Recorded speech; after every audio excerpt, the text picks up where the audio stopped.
Merci par avance de vous abonner à ce podcast si vous l'aimez, ça m'aide beaucoup pour sa création. Psst, si vous trouvez le titre de cette chanson d'Oriane, vous connaîtrez le sujet du jour. Je ressemble à rien, moi, puisque je ressemble à tout, un peu.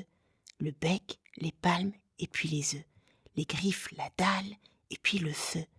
Et ça paraît presque ridicule, mais il paraîtrait que c'est dangereux. Bienvenue dans Animaterae, murmure du vivant. Chaque jour, la Terre nous raconte une histoire.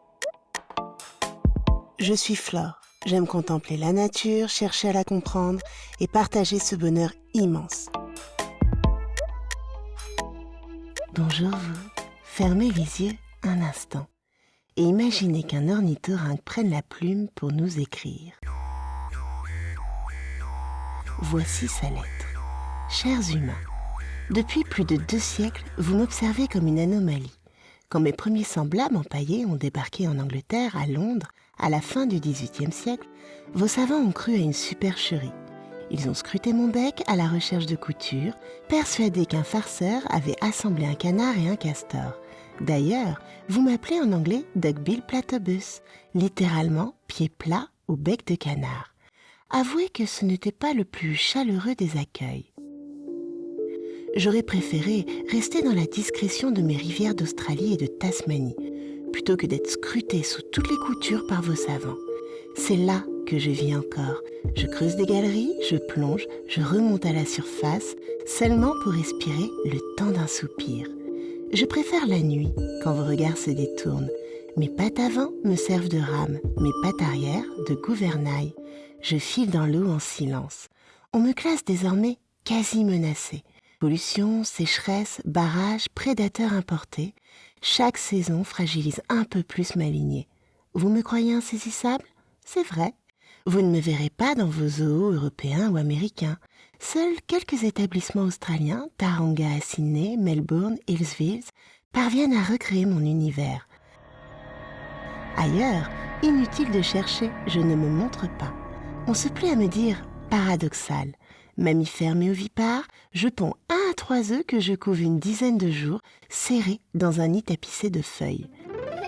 À l'éclosion, mes petits nus et aveugles têtent un lait qui perd directement de ma peau pendant 3 à 4 mois jusqu'à l'indépendance. Une femelle comme moi peut donner naissance à une quinzaine de petits au cours de sa vie. Je ne suis pas fidèle.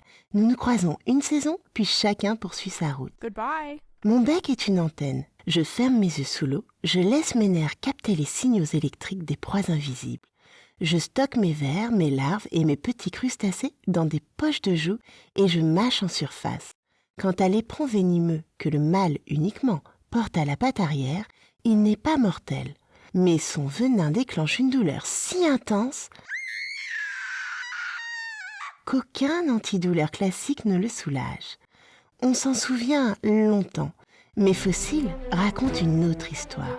Il y a 110 millions d'années, mon ancêtre stéropodon avait de vrais molaires. Moi, je nais encore avec quelques dents, vite remplacées par des plaques cornées. Et j'ai fait un autre choix, me passer d'estomac. Mon oesophage mène droit vers l'intestin, sans détour par les acides gastriques. Je vis aussi avec une température corporelle plus basse que la vôtre, autour de 32 degrés.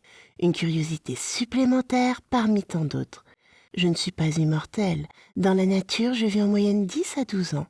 En captivité, certains d'entre nous atteignent 17 ans si les conditions sont idéales. Et j'ai un secret lumineux. Ma fourrure devient fluorescente sous les ultraviolets. Un vert bleu étrange qui jaillit dans l'ombre. Pourquoi ? Les chercheurs hésitent. Peut-être un moyen de rester discret sous la lumière lunaire. Peut-être un reste d'évolution partagée avec d'autres mammifères nocturnes. N'attendez pas que ce soit moi qui vous donne la réponse. Quoi qu'il en soit, c'est ma façon d'ajouter de l'invisible à l'ordinaire. Dans les récits aborigènes, je viens du temps du rêve, être hybride, messager entre l'eau, la terre et le ciel. Pour d'autres, je suis un symbole de l'inclassable. Umberto Eco m'a choisi comme emblème de ceux qui débordent vos catégories trop sages. Et dans vos dessins animés, je deviens Perry, paresseux le jour, agent secret la nuit. Même vos créateurs ont compris qu'un ornithorynque n'est jamais ce qu'il paraît. Certains artistes me donnent aussi une place dans leur univers.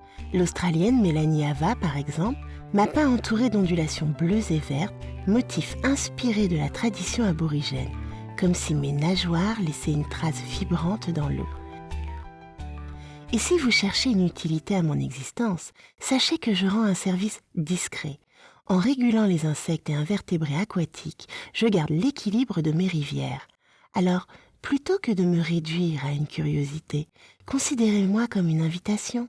Je suis une énigme ancienne avec ma part d'ombre, une preuve que le vivant n'a pas besoin de logique pour être magnifique. Avec toute ma singularité, votre ornithorynque.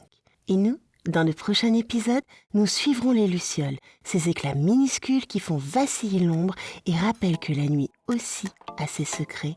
Nous tenterons de percer le mystère de leur étrange lumière. Merci d'avoir écouté Anima Terrae, murmure du vivant. Et souvenez-vous, gardez les yeux grands ouverts sur la beauté simple du monde qui nous entoure.